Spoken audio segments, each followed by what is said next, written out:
Hello new moms, welcome back to episode 2 of healthy breakfast and snack series. ఈరోజు ఒక healthy బ్రేక్ఫాస్ట్తో అయితే మీ ముందుకు వచ్చేసానమాట. అదేంటో చూడబోయే ముందు మన ఛానల్ని ఫస్ట్ టైం చూస్తున్నట్లయితే welcome back to our channel అమ్మతో ఆద్యశ్రీ. ఎలా ఉన్నారు, బాగున్నారా? నేనైతే చాలా బాగున్నాను. ఈరోజు వీడియో కనుక మీకు నచ్చినట్లయితే సబ్స్క్రైబ్ చేసుకోండి, అలాగే లైక్ చేసి షేర్ చేయండి, ఓకేనా? సో ఫస్ట్ అయితే దీనికి కావాల్సిన ఇంగ్రీడియంట్స్ అయితే చూసేద్దాము. నేను ఇక్కడైతే ఆనియన్స్ కట్ చేసేసుకుంటున్నాను. చాలా సన్నగా కట్ చేసుకోండి, పిల్లలకి నోట్లో అడ్డుపడకుండా ఉంటాయి అన్నమాట. అలాగే నెక్స్ట్ నేను ఇక్కడ కరివేపాకు కట్ చేసుకున్నాను. చాలా సన్నగా కట్ చేసుకోండి, ఎక్కువగా తీసుకోండి, పిల్లలకి చాలా మంచిది. నెక్స్ట్ అయితే క్యారెట్ తీసుకుంటున్నాను అనమాట. పైన పీల్ అంతా తీసేసుకొని ఇలా మంచిగా పొడవుగా కట్ చేసుకోండి, తురుముకోండి.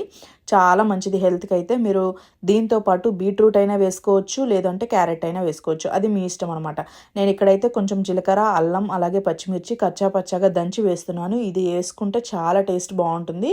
నెక్స్ట్ మీకు ఎంత వీలైతే అన్ని చాలా మంచిగా ఒక గుప్పెడు దాకా వేసుకున్నా పర్వాలేదు. తెల్ల నువ్వులు అయితే వేసాను. అలాగే కొంచెం ఉప్పు, కొంచెం కారం వేసేసుకొని 1 కప్పు జొన్నపిండి అనమాట. నేను ఇక్కడ ఇది బయట కొన్న జొన్నపిండే వేస్తున్నాను. మీ దగ్గర ఇంట్లో పట్టించింది ఉన్నా సరే వేసేసుకోండి.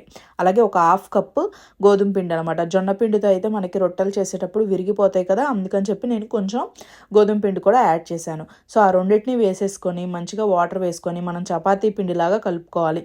మా సైడ్ అయితే జస్ట్ వరి పిండితో ఒక్కొక్కసారి తపాలు చెక్కలు చేసుకుంటారు, బట్ నేను ఇక్కడ సేమ్ అదే ప్రాసెస్లో నేను ఇక్కడ జొన్న రొట్టెలాగా చేసి చూపిస్తున్నాను అనమాట.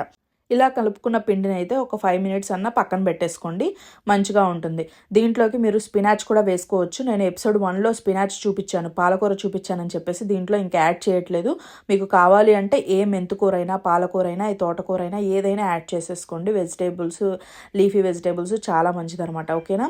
నెక్స్ట్ అయితే దాన్ని ఒక చిన్న బాల్ సైజ్ లాగా తీసేసుకొని ఇలా ఒక బటర్ పేపర్ కానీ లేదంటే క్లాత్ మీద కొంచెం తడి చేసేసుకొని ఇలా రొట్టెలాగా చేసేసుకోండి. అలాగే దాన్ని ఇంకా చపాతీలాగా కాల్ చేసుకోవడమే. మీరు నెయ్యితో అయితే నెయ్యి, ఆయిల్ అయితే ఆయిల్ అనమాట, ఏదైనా ఓకే. పిల్లలకి నెయ్యి ఎక్కువగా ఇంక్లూడ్ చేయడానికి ట్రై చేయండి, ఓకేనా? అది ఫ్యాట్ కంటెంట్ ఎక్కువగా ఉంటుంది కాబట్టి మంచిదనమాట, హెల్దీ ఫ్యాట్ అది. మూత పెట్టుకొని సిమ్ములో కాల్చుకోండి. ఇది కొంచెం కాలడానికి చాలా టైం పడుతుంది అనమాట. సో సిమ్ములో కాల్చుకోండి, మంచిగా ఉడుకుతుంది.